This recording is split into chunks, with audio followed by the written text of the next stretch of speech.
அனைவருக்கும் வணக்கம். தொடர்பு வேகம் ரிலேட்டிவ் வெலோசிட்டி சார்பு வேகம் பற்றி நாங்கள் இறுதியாக கற்றுக்கொண்டோம். அவற்றினுடைய தொடர்ச்சியினை பார்த்து கொள்வோம். ஏயினது வேகத்தை v சார்பாக குறிப்பிடும் போது ஏயினுடைய வேகத்தை v சார்பாக குறிப்பிடுகின்ற போது ஏயினுடைய வேகத்திலிருந்து v வேகத்தை கழித்தல் வேண்டும். ஏயினுடைய வேகத்திலிருந்து v வேகத்தை கழித்தல் வேண்டும் என கூறினேன். அதாவது ஏயினுடைய வேகத்தை v சார்பாக எழுதுகின்ற போது velocity of va ab, அதாவது v சார்பாக ஏயினுடைய வேகம் இவ்வாறு குறிக்கப்படுவது வழமை. அதாவது v சார்பாக ஏயினுடைய வேகம் இவ்வாறு குறிக்கப்படும் velocity of ab. அதாவது v சார்பாக ஏயினுடைய வேகம் காணுகின்ற போது நான் ஏற்கனவே கூறியது போல velocity of ae minus velocity of be என எழுத வேண்டும். அதாவது பூமி சார்பாக ஏயினுடைய வேகத்திலிருந்து பூமி சார்பாக b வேகத்தை கழிக்க வேண்டும் என கூறினேன். அதாவது v சார்பாக ஏயினுடைய வேகம் எழுதப்படுகின்ற போது பூமி சார்பாக ஏயினுடைய வேகத்திலிருந்து பூமி சார்பாக b வேகத்தை கழித்தல் வேண்டும். இங்கு நாங்கள் இந்த velocity of ae பிளஸ் இதனை நாங்கள் பிளஸ் என்று எழுதுகின்ற போது மாறி எழுதலாம், eb என எழுதலாம். அதாவது பூமி சார்பாக b வேகம் மைனஸ் டைம்ஸ் b சார்பாக பூமியினுடைய வேகமாக இருக்கும். அதாவது velocity of v என்பது minus times velocity of v ஆக இருக்கும் என கூறினேன். அதாவது velocity of v பூமி சார்பாக v வேகம் மைனஸ் டைம்ஸ் பூமி சார்பாக v வேகமாக இருக்கும். இது காவி என்பதனால் நாங்கள் மைனஸை குறித்துக் கொள்கின்றோம். திசை எதிர் திசையாக இருக்கும் என்பதாகும். ஆகவே மாணவர்களே, velocity of ab என்பது velocity of ae plus velocity of eb என எழுதலாம். அதாவது b சார்பாக ஏயினுடைய வேகம் பூமி சார்பாக ஏயினுடைய வேகம் சக b சார்பாக பூமியினுடைய வேகம் என எழுதலாம். இதனை சார்பு வேக கோட்பாடு அல்லது தொடர்பு வேக கோட்பாடு என குறிப்பிடுவோம் என கூறினேன். நாங்கள் இந்த பாடத்திலே இந்த தொடர்பு வேக கோட்பாடு அல்லது சார்பு வேக கோட்பாட்டை பயன்படுத்தி இந்த வினாக்களுக்கான விடைகளை பெற்றுக்கொள்ள வேண்டும். ஆக நாங்கள் இறுதியாக கற்றுக்கொண்ட விடயத்தினுடைய இறுதி வினாவினை அவதானித்துக் கொள்வோம். ஏ என்னும் ஓர் கப்பல் கிழக்கு நோக்கி 12 மீட்டர்/செகண்ட் கதியுடன் செல்லுகின்றது. பி என்னும் மற்றுமோர் கப்பல் மேற்கு நோக்கி 11 மீட்டர்/செகண்ட் வேகத்துடன் செல்லுகின்றது. கப்பல் பியிலிருந்து நோக்கும் ஒருவருக்கு கப்பல் ஏ என்ன வேகத்துடன் இயங்குவது போல தோற்றும். ஏ என்னும் கப்பல் கிழக்கு நோக்கி 12 மீட்டர்/செகண்ட் கதியுடன் செல்லுகிறது. ஏனும் கப்பல் கிழக்கு நோக்கி 12 மீட்டர்/செகண்ட் கதியுடன் செல்லுகிறது. பி எனும் கப்பல் மேற்கு நோக்கி 11 மீட்டர்/செகண்ட் கதியுடன் செல்லுகிறது. கப்பல் பியிலிருந்து நோக்கும் ஒருவனுக்கு கப்பல் ஏயினுடைய வேகம் என்னவாக தோற்றும் என்பது இந்த வினாவாகும். உங்களுக்கு தெரியும், நாங்கள் எங்களுடைய கொப்பியில் வடக்கு கிழக்கு மேற்கு என்பதை இது வடக்கு, இது கிழக்கு, இது தெற்கு, இது மேற்கு என எழுதிக் கொள்ளுவோம். ஆக மாணவர்களே, எங்களுடைய கொப்பியிலே நாங்கள் அந்த முறையில் குறித்து கொள்ள வேண்டும். ஏ என்னும் கப்பல் கிழக்கு நோக்கி 12 மீட்டர்/செகண்ட் கதியுடன் செல்லுகிறது. ஏனும் கப்பல் கிழக்கு நோக்கி 12 மீட்டர்/செகண்ட் கதியுடன் செல்லுகிறது. அதாவது velocity of ae பூமி சார்பாக ஏயினுடைய வேகம், எல்லா வேகங்களும் பூமி சார்பாக குறிப்பிடப்படுவது வழக்கம். ஆகவே ஏ என்னும் கப்பல் கிழக்கு நோக்கி 12 மீட்டர் per செகண்ட் கதியுடன் செல்லுகிறது. அதாவது பூமி சார்பாக ஏயினுடைய வேகம் கிழக்கு நோக்கி 12 மீட்டர் per செகண்ட் என்பதாகும். ஏயினுடைய வேகம் கிழக்கு நோக்கி 12 மீட்டர் per செகண்ட் என்பதாகும். ஏயினுடைய வேகம் கிழக்கு நோக்கி 12 மீட்டர் per செகண்ட் என்பதாகும். அதே போல பி என்னும் கப்பல் மற்றும் ஒரு கப்பல் மேற்கு நோக்கி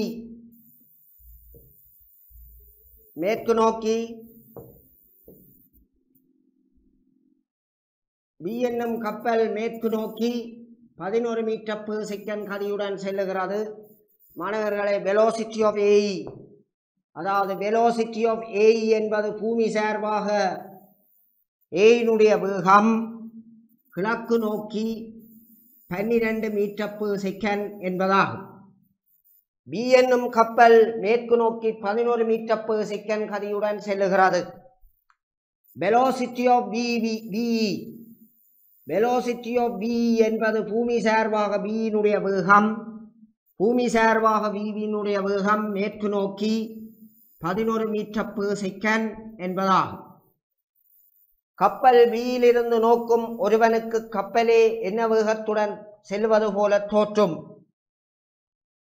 ஆகவே பி சார்பாக ஏயினுடைய வேகம் பி சார்பாக ஏயினுடைய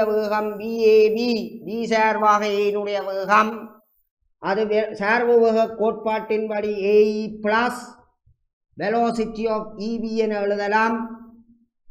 ஆக வெலோசிட்டி ஆஃப் ஏஇ என்பது கிழக்கு நோக்கி 12 மீட்டர் per செகண்ட். பூமி சார்பாக வியினுடைய வேகம் மேற்கு நோக்கி 11 மீட்டர் per செகண்ட். ஆகவே பி சார்பாக பூமியினுடைய வேகம் என்பது எதிர்த்திசையில் இருக்கும் 11 மீட்டர் per செகண்ட். ஆகவே மாணவர்களே, ரெண்டும் ஒரே திசை என்பதால் நாங்கள் திசை மாறாது 12 11 23. ஆகவே இந்த திசையில் 23 மீட்டர் per செகண்ட் என்பது இந்த வினாவுக்கான விடையாகும். அதாவது கிழக்கு நோக்கி 23 மீட்டர் per செகண்ட் என்பது இந்த வினாவுக்கான விடையாகும். இந்த வினாவினை நாங்கள் வேறு இலகுவான முறையில் விளங்கிக் கொள்ளலாம். ஏ என்னும் கப்பல் கிழக்கு நோக்கி 12 மீட்டர் per செகண்ட் கதியுடன் செல்லுகிறது. ஒவ்வொரு செகண்டும் ஏ என்கின்ற கப்பல் கிழக்கு நோக்கி 12 மீட்டர் தூரம் செல்லுகிறது. பி என்னும் கப்பல் மேற்கு நோக்கி 11 மீட்டர் per செகண்ட் கதியுடன் செல்லுகிறது. பி என்கின்ற கப்பல் ஒவ்வொரு செகண்டும் மேற்கு நோக்கி 11 மீட்டர் தூரம் செல்லுகிறது. பியிலிருந்து பார்க்கிற ஒருவனுக்கு ஏ என்கின்ற கப்பல் ஒவ்வொரு செகண்டும் 23 மீட்டர் தூரம் விலத்தி செல்லுவது போல தோற்றும். ஆகவே பி சார்பாக ஏயினுடைய வேகம் கிழக்கு நோக்கி 23 மீட்டர் per செகண்ட் என்பதாகும். அல்லது ஏ சார்பாக பியினுடைய வேகம் என்பது மேற்கு நோக்கி 23 மீட்டர் per செகண்ட் என்பதாகும். இவ்வாறு நாங்கள் இலகுவாக இந்த வினாவுக்கான விடைகளை அறிந்து கொள்ளலாம். அடுத்த வினாவினை அவதானித்துக் கொள்ளுவோம். எக்ஸ் என்னும் ஓர் கப்பல் வடக்கு நோக்கி 12 கிலோமீட்டர் per hour கதியுடன் செல்லுகிறது. எக்ஸ் என்னும் ஓர் கப்பல் வடக்கு நோக்கி 12 கிலோமீட்டர் per hour கதியுடன் செல்லுகிறது. y என்னும் கப்பல் வடக்கு நோக்கி 7 கிலோமீட்டர் per hour கதியுடன் செல்லுகிறது. கப்பல் எக்ஸில் இருக்கும் ஒருவனுக்கு y என்ன வேகத்துடன் இயங்குவது போல தோற்றும். வெலோசிட்டி ஆஃப் எக்ஸி என்பது பூமி சார்பாக எக்ஸினுடைய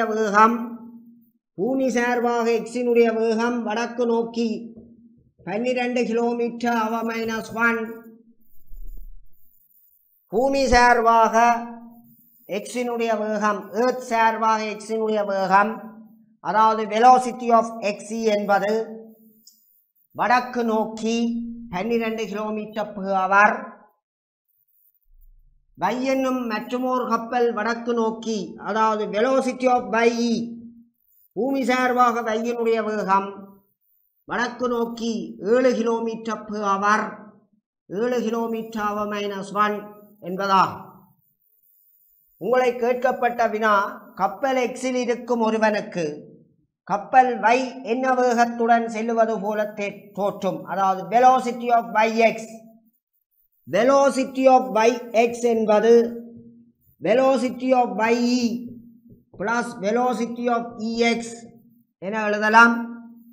velocity of ye earth சார்பாக y-னுடைய வேகம் 7 km/h. earth சார்பாக x-னுடைய வேகம் வடக்கு நோக்கி 12. மாறி x சார்பாக earth-னுடைய வேகம் என்பது திசை மாறும் கீழ் நோக்கி 12 km/h -1. ஆகவே இதில் பெரியாள் என்ற திசை கீழ் நோக்கி இருக்குது. பெரியாள்ல இருந்து சின்னால கழிச்சால் கீழ் நோக்கி பெரியாள் என்ற திசை கீழ் நோக்கி இருக்குது. பெரியாள் என்ற திசையில விளைவுள் வரும். ஆகவே பெரியாள்ல இருந்து சின்னால கழிச்சால் 12 7 போனால் 5 km/h -1 என்பது விடையா. அதாவது velocity of yx x சார்பாக y-னுடைய வேகம்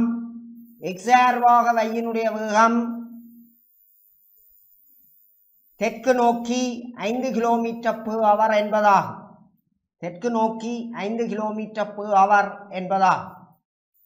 அதாவது மாணவர்களே, பூமி சார்பாக x-னுடைய வேகம் வடக்கு நோக்கி 12 km/h. velocity of y பூமி சார்பாக y-னுடைய வேகம் வடக்கு நோக்கி 7 km/h. velocity of yx என்பது velocity of y plus velocity of ex. பூமி சார்பாக y-னுடைய வேகம் வடக்கு நோக்கி 7 km/h plus பூமி சார்பாக x-னுடைய வேகம் வடக்கு நோக்கி 12. ஆகவே x சார்பாக பூமியினுடைய வேகம் தெற்கு நோக்கி 12. பெரியாள் என்ற திசை கீழ் நோக்கி, அப்போ விளைவுள் கீழ் நோக்கி, ரெண்டும் ஆப்போசிட் டிரெக்ஷன். ஆகவே பெரியாள்ல இருந்து சின்னால கழிக்க வேணும். அப்போ 12 7 போனால் 5 km/h தெற்கு நோக்கி என்பது விடையா. அதாவது x சார்பாக y-னுடைய வேகம் தெற்கு நோக்கி 5 km/h என்பதாகும். இவ்வாறு மாணவர்கள் இந்த வினாவிற்கான விடையினை எழுதிக் கொள்ளலாம். அல்லது நீங்கள் நேரடியாக இந்த வினாவிற்கான விடையினை பெற்றுக்கொள்ளலாம். எவ்வாறு என்று சொன்னால், ஒரு x என்கின்ற கப்பல்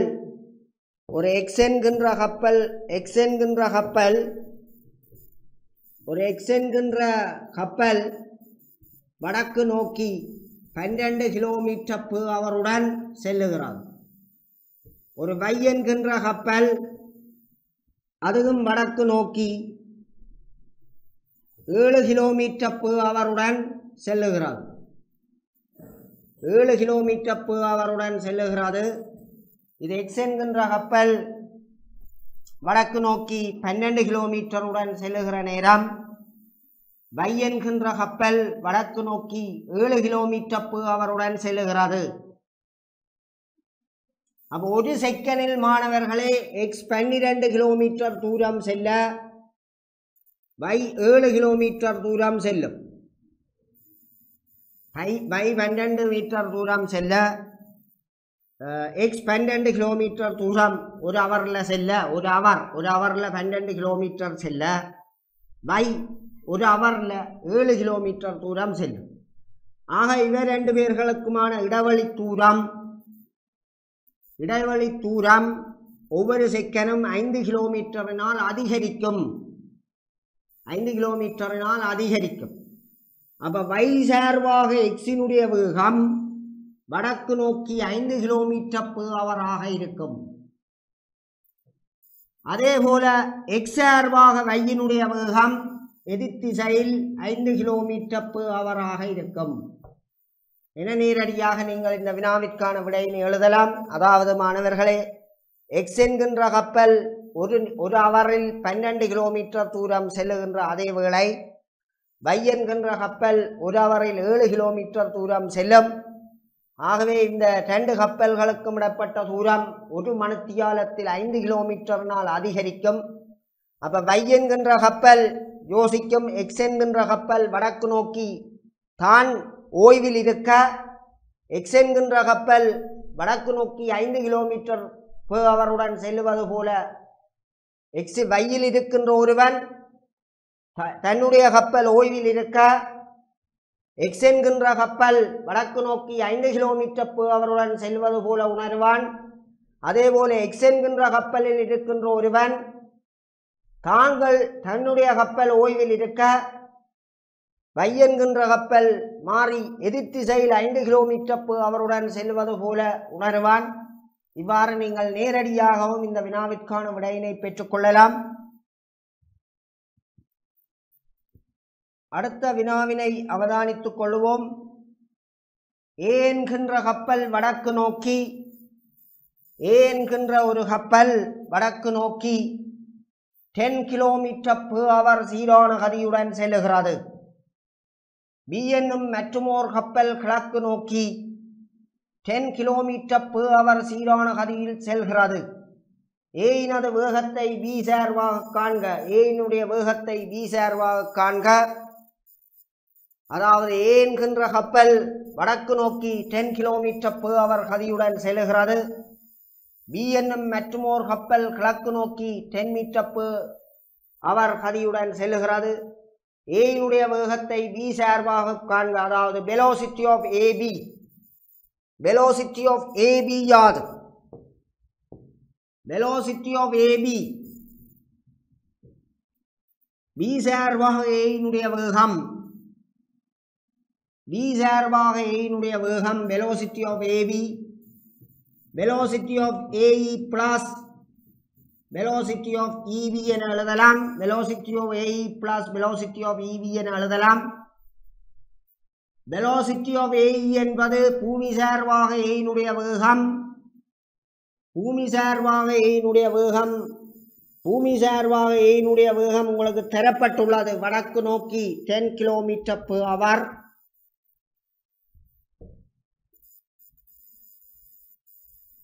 velocity of B பூமி சார்பாக B இனுடைய வேகம், பூமி சார்பாக B இனுடைய வேகம் கிழக்கு நோக்கி 10 km/h என தரப்பட்டுள்ளது. ஆகவே சார்பு வேக கோட்பாட்டின்படி பூமி சார்பாக A இனுடைய வேகம் வடக்கு நோக்கி 10 km/h-1, பூமி சார்பாக B இனுடைய வேகம் கிழக்கு நோக்கி 10 மாறி B சார்பாக E இனுடைய வேகம், B சார்பாக பூமியினுடைய வேகம் மேற்கு நோக்கி 10 km/h. ஆகவே காவி கூட்டலின்படி மாணவர்களே, காவி கூட்டலின்படி இது 10, இது 10. அப்ப விளைவுள் என்று சொல்றது இது 10√2 பைதகரசின் தேற்றத்தின்படி இது 10, இது 10. அப்ப இதுல இதனுடைய வர்க்கம் 100, ഇതിന്റെ வர்க்கம் 100. அப்ப கூட்டினா 200ന്റെ வர்க்கமூலம் 10√2. இந்த கோணம் 45 பாகை. இதை நீங்க θ என்று எழுதினால் tan θ 10/10 1. ஆகவே θ 45 பாகை. ஆகவே மாணவர்களே, இந்த B சார்பாக A இனுடைய வேகம், B சார்பாக A இனுடைய வேகம் 10√2 km/h, 10√2 km/h. அத்துடன் வடக்கில் இருந்து மேற்காக 45 பாகை கோணத்துடன் கோணம் ஆக்கும் வகையில் வடக்கில் இருந்து மேற்காக 45 பாகை, வடக்கில் இருந்து 45 பாகை கோணம் மேற்காக அமைக்கக்கூடியவாறு 10√2 km/h கதியுடன் இந்த கப்பல் பயணம் செய்யும் என்பதாகும். ஆகவே மாணவர்களே, இந்த வினாவில் velocity of AE என்பது velocity of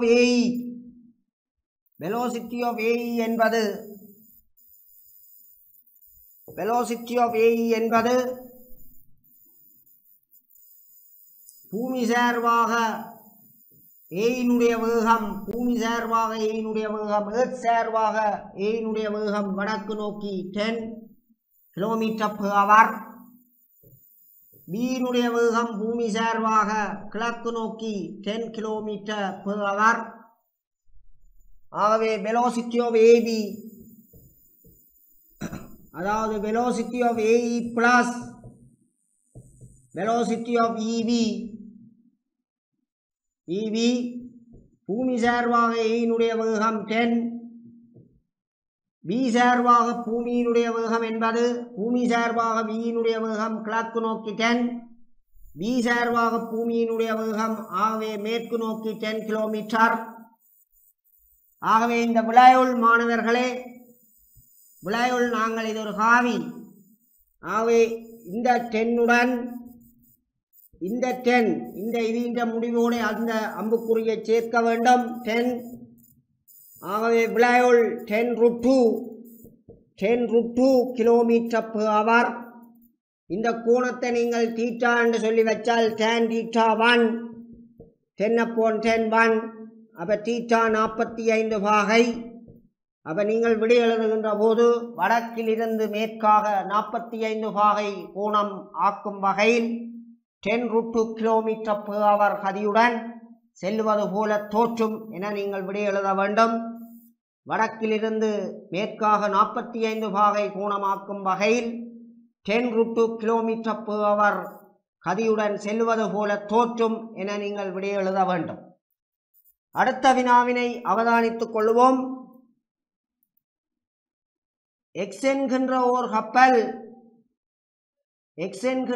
கப்பல் தெற்கு நோக்கி 8 km/h கதியுடன் செல்லுகிறது.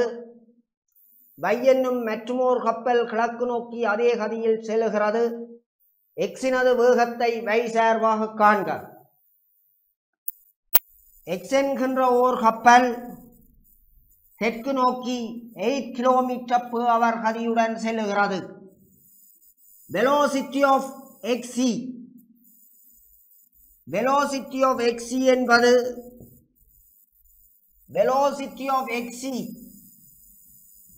என்பது மாணவர்களே பூமி சார்பாக எக்ஸினுடைய வேகம் தெற்கு நோக்கி 8 km/h-1.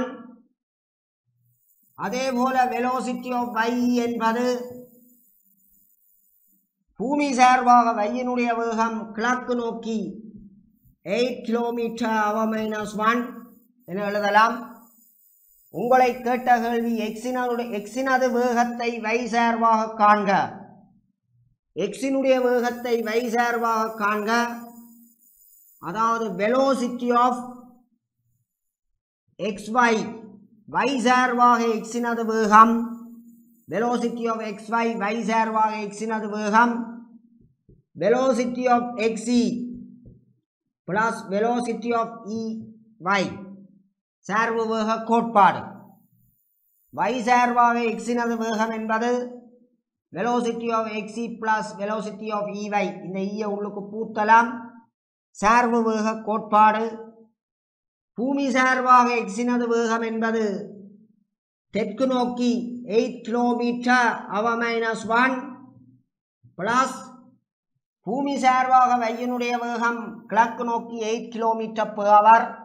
ஆகவே y சார்பாக பூமியினுடைய வேகம் என்பது பருமன் மாறாது, திசை மாறும் 8 km/h-1 8 km/h-1 என்பதா. ஆகவே மாணவர்களே, இது காவி என்பதால் இந்த கோட்டின் முடிவில் அந்த கோட்டை இணைக்க வேண்டும். இது 8, இந்த கோட்டினுடைய முடிவில் அந்த கோடு தொடங்க வேண்டும். ஆகவே இது 8. ஆகவே விளையுள் 8√2 எட்டினதும் விளையுள் 8√2 km/h-1. இந்த ஆங்கிள் θ tan θ என்பது 8/8 ஆகவே θ 45 பாகை என்பதா. ஆகவே மாணவர்களே, y சார்பாக எக்ஸினது வேகம் என்பது y சார்பாக எக்ஸினுடைய வேகம் என்பது தெற்கிலிருந்து மேற்காக 45 பாகை கோணமாக்குகின்ற வகையில் 8√2 km/h கதியுடன் செல்வது போல தோற்றும் என்பது இந்த வினாவிற்கான விடையாகும். அதாவது y சார்பாக x-னது வேகம் என்பது தெற்கிலிருந்து மேற்காக 45 பாகை கோணம் ஆக்குகின்ற வகையில் 8√2 km/h கதியுடன் செல்வது போல தோற்றும் என்பது இந்த வினாவிற்கான விடையா.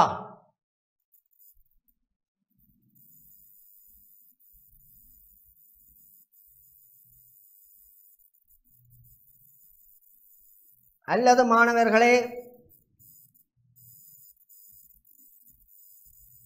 x என்கின்ற கப்பல் வடக்கு நோக்கி, x என்கின்ற கப்பல் தெற்கு நோக்கி, x என்கின்ற கப்பல் தெற்கு நோக்கி 8 km/h கதியுடன் செல்லுகிறது. x என்கின்ற கப்பல் தெற்கு நோக்கி 8 km/h கதியுடன் செல்லுகின்றது. y என்கின்ற கப்பல் மேற்கு நோக்கி, y என்கின்ற கப்பல் கிழக்கு நோக்கி அதே கதியில் செல்கிறது. x என்கின்ற கப்பல் தெற்கு நோக்கி 8 km/h உடன் செல்லுகிறது. velocity of xc. y என்னும் கப்பல் கிழக்கு நோக்கி அதே கதியில் செல்கிறது. velocity of y என்பது கிழக்கு நோக்கி 8 km/h என்பதாகும்.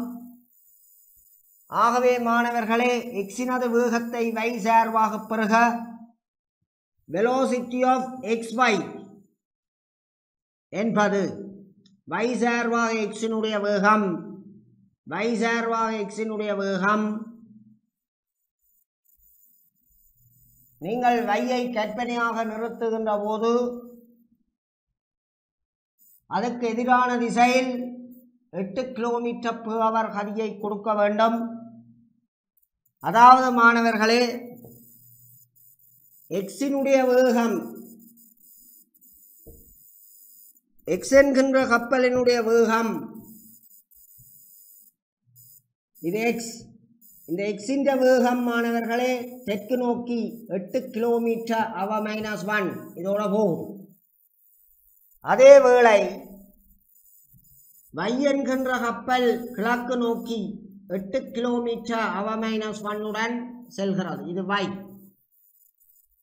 இப்ப y சார்பாக x-னுடைய வேகம், y சார்பாக x-னுடைய வேகம் என்கின்ற போது நாங்கள் கற்பனையாக y-ஐ நிறுத்த வேண்டும். ஆகவே கற்பனையாக நாங்கள் y-க்கு எதிரான திசையில் 8 km/h வேகத்தை கொடுக்க வேண்டும். அதே வேகத்தை எதிரான திசையில் கொடுப்பது போல அதே வேகத்தை x-க்கும் கொடுக்க வேண்டும். இப்பொழுது 8 மட்டும் கேன்சலாக y ஓய்வடைகிறது. ஓய்வடைவது போல கற்பனை செய்யலாம். இப்பொழுது x-னுடைய வேகம் என்பது 8 விளைவுள் இருகூறிட்டு கொண்டு செல்லும் 45 பாகை. இதனுடைய விளைவுள் 8√2 km/h என்பதாகும். 8√2 km/h என்பதாகும். இந்த 8 தூக்கி இதில் போட்டால் இது பைதரசின் தேற்றப்படி இதனுடைய விளைவுள் 8√2 km/h என்பதாகும். இவ்வாறும் நீங்கள் இந்த வினாவிற்கான விடையினை நேரடியாக எழுதிக் கொள்ளலாம். அதாவது x-னுடைய வேகத்தை y சார்பாக காண்க என்கின்ற போது நீங்கள் இவ்வாறு பெற்றுக்கொள்ளலாம். மீண்டும் கூறுகிறேன். அதாவது x-னுடைய வேகம் மாணவர்களே, x-னுடைய வேகம் தெற்கு நோக்கி 8 km/h. இது x. y-னுடைய வேகம் கிழக்கு நோக்கி 8 km/h. y சார்பாக x-னுடைய வேகத்தை காணுகின்ற போது y-ஐ கற்பனையாக நிறுத்த வேண்டும். ஆகவே y-க்கு கற்பனையாக எதிரான திசையில் 8 km/h கதியை நாங்கள் கொடுக்க வேணும். அதே கதியை நீங்கள் எக்ஸுக்கும் கொடுக்க வேண்டும் 8 km/h. அதாவது பையை கற்பனையாக நிறுத்த வேண்டும். அப்போ 8 km/h அதுக்கு கிழக்கு நோக்கி இருப்பதனால் எதிரான திசையில் நாங்கள் மேற்கு நோக்கி 8 km/h கதியை நாங்கள் கொடுக்க வேணும். கொடுத்தால் இந்த வை ஓய்வடையும். இப்பொழுது எக்ஸினுடைய வேகம் எட்டினதும் விளைவுள் இருகூறுட்டு கொண்டு செல்லும் 45 பாகை. இது 45 பாகை. இதனுடைய விளைவுள் 8 km/h என நீங்கள் நேரடியாக எழுதலாம். ஆகவே மாணவர்களே, தெற்கில் இருந்து மேற்காக 45 பாகை கோணம் அமைக்கும் வகையில் 8 km/h கதியுடன் செல்லும் என்பது இந்த வினாவிற்கான விடை என்பதாகும்.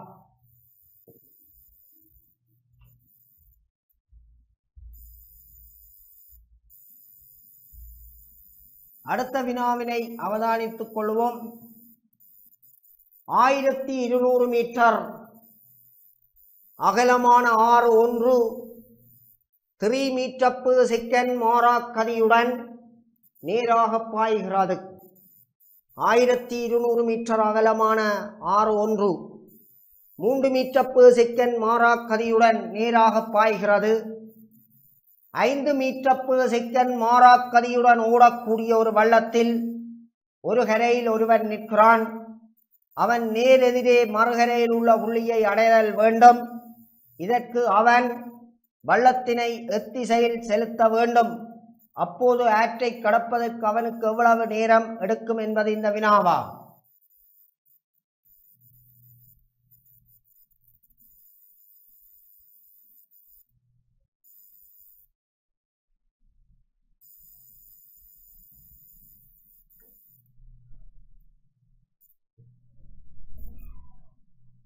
ஆயிரத்தி மீட்டர் அகலமான ஆறு ஒன்று 3 m/s மாறாக்கதியுடன் நேராக பாய்கிறது. 3 m/s மாறாக்கதியுடன் நேராக பாய்கிறது. 5 m/s மாறாக்கதியுடன் ஓடக்கூடிய ஒரு வள்ளத்தில் ஒரு கரையில் ஒருவன் நிற்கிறான். அவன் நேரெதிரே மறுகரையில் உள்ள புள்ளியை அடையதல் வேண்டும். இதற்கு அவன் வள்ளத்தினை எத்திசையில் செலுத்த வேண்டும். அப்போது ஆற்றை கடப்பதற்கு அவனுக்கு எவ்வளவு நேரம் எடுக்கும் என்பது இந்த வினாவா. மாணவர்களே, இந்த ஆற்றினுடைய வேகம் 3 m/s. இந்த ஆற்றினுடைய ரிவரின் வேகம் 3 m/s-1. இந்த ஆற்றினுடைய அகலம் 1200 மீட்டர்.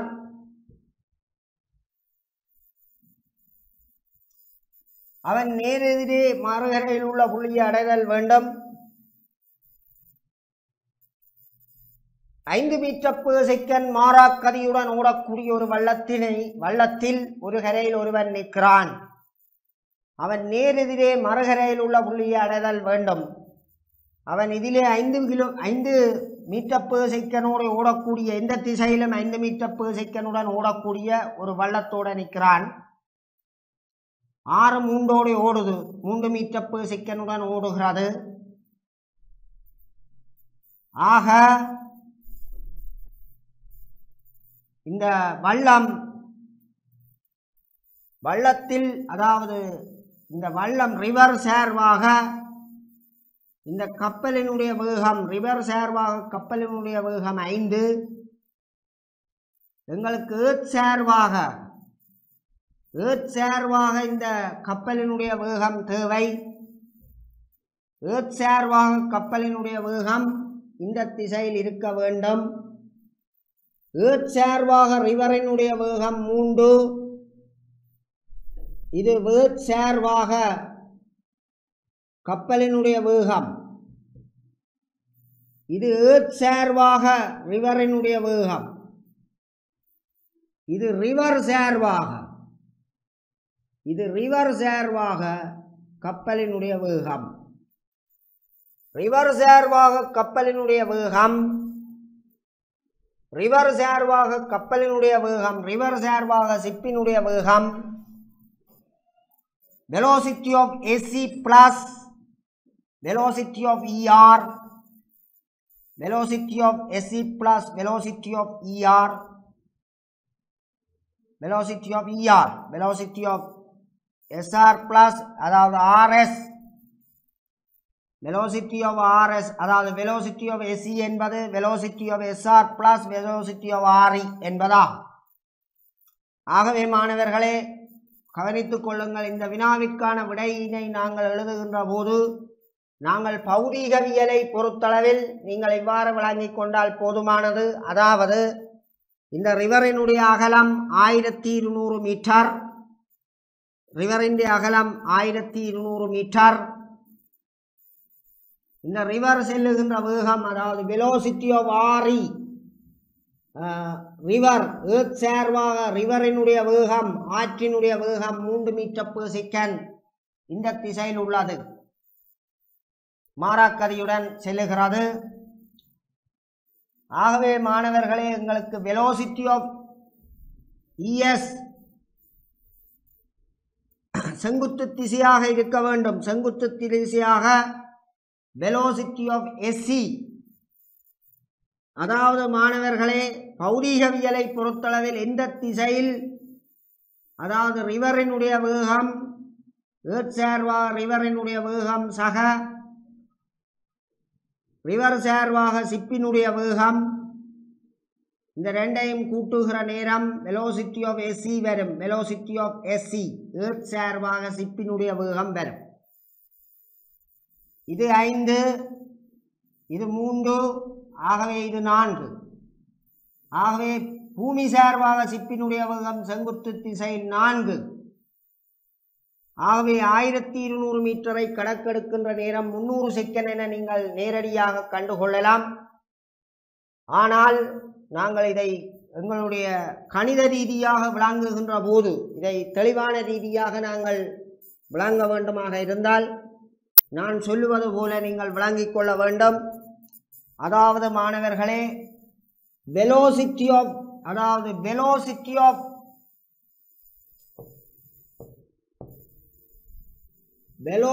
of RE ஏர்த் சார்பாக ரிவரினுடைய வேகம், ஏர்த் சார்பாக ரிவரினுடைய வேகம் 3 மீட்டர் per செகண்ட் கிடையாக உள்ளது. இதனுடைய அகலம் 1200 மீட்டர், இதனுடைய வேகம் 1200 மீட்டர். பூமி சார்பாக ரிவரின் வேகம் கிடையாக 3 மீட்டர் per செகண்ட். ரிவரின் அகலம் 1200 metre. velocity of ship river சார்பாக இந்த 6 சார்பாக கப்பலினுடைய வேகம், ரிவர் சார்பாக ஷிப்பின் வேகம் velocity of SR ரிவர் சார்பாக ஷிப்பின் வேகம் velocity of SR என்பது எந்த திசையிலும் அது ஆற்றில் 5 மீட்டர் per செகண்டுடன் செல்லும் என்பதா. ஆனால் velocity of SC என்பது செங்குத்தான திசையில் இருக்க வேண்டும். ஆற்றுக்கு செங்குத்தான திசையில் செல்லுகின்ற போதுதான் குறுகிய நேரம் எடுக்கும். செங்குத்தான திசையில் இருக்க வேண்டும். ஆகவே சார்பு வேக கோட்பாட்டின்படி மாணவர்களே சார்பு வேக கோட்பாட்டின்படி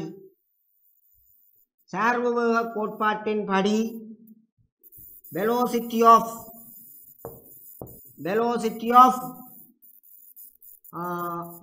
of SC என்பது பூமி சார்பாக Sனுடைய வேகம், velocity of SR plus velocity of RE என நீங்கள் எழுதலாம்.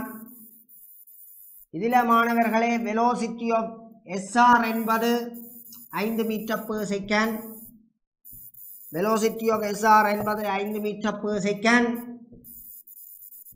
பிளஸ் ஏர்த் சார்பாக ரிவர் என்ற வேகம் கிடையாக 3 மீட்டர் per செகண்ட், கிடையாக 3 metre per second. Velocity earth சார்பாக சிப்பின் வேகம் என்பது ஏர்த் சார்பாக சிப்பின் வேகம் என்பது நிலைக்குத்தாக இப்படி இருக்க வேண்டும். ஆகவே மாணவர்களே இந்த ரெண்டு காவிகளையும் கூட்டுகின்ற போது இது வர வேண்டும், இது வர வேண்டும். ஆகவே இந்த ரெண்டு காவிகளையும் கூட்டுகிற நேரம் இது இந்த திசை தெரியாது, இந்த ரெண்டையும் கூட்டுற நேரம் இது வர வேண்டும் என்று சொன்னால், இப்படி விளைவுள் வர வேண்டும் என்று சொன்னால் இப்படி ஒரு துண்டு இருக்குது 3. ஆகவே 5னுடைய திசை இப்படி இருக்க வேண்டும், 5னுடைய திசை இப்படி இருக்க வேண்டும், 3னுடைய திசை இப்படி இருக்க வேண்டும், 4னுடைய திசை இப்படி இருக்க வேண்டும் என்பதாகும். ஆகவே மாணவர்களே இதில் தீட்டா என்பது tan தீட்டா 3/4. ஆகவே தீட்டா சமன் tan இன்வர்ஸ் 3/4 என்பதாகும். tan இன்வர்ஸ் 3/4 அமைக்கக்கூடிய வகையில் இவ்வாறு செல்ல வேண்டும் என்பதாகும். இது 5, இது 3, இது 5, இது 3, இது 4. இந்த கோணம் tan இன்வர்ஸ் 3/4. பூமி சார்பாக ரிவரின் வேகம் 4 என கண்டோம். பைதகரஸின் தேற்றப்படி இது 5, இது 3 என இருந்தால் இது 4. ஆகவே 1200 மீட்டர் தூரத்தை கடக்க எடுத்த நேரம் 1200 × 4 300 செகண்ட் என்பதாகும். இதனுடைய மிகுதியினை நாங்கள் அடுத்த வகுப்பிலே கற்றுக்கொள்வோம். இந்த வாய்ப்பினை வழங்கிய இறைவனுக்கும் டான் டிவி நிறுவனத்திற்கும் நன்றியினை கூறி விடைபெற்றுக் கொள்கின்றேன். நன்றி, வணக்கம். கல்வி டிவியில் புத்தம்புது நிகழ்ச்சிகளை உடனுக்குடன் பார்த்து மகிழ எமது Facebook மற்றும் YouTube பக்கத்தை லைக் செய்யுங்கள்.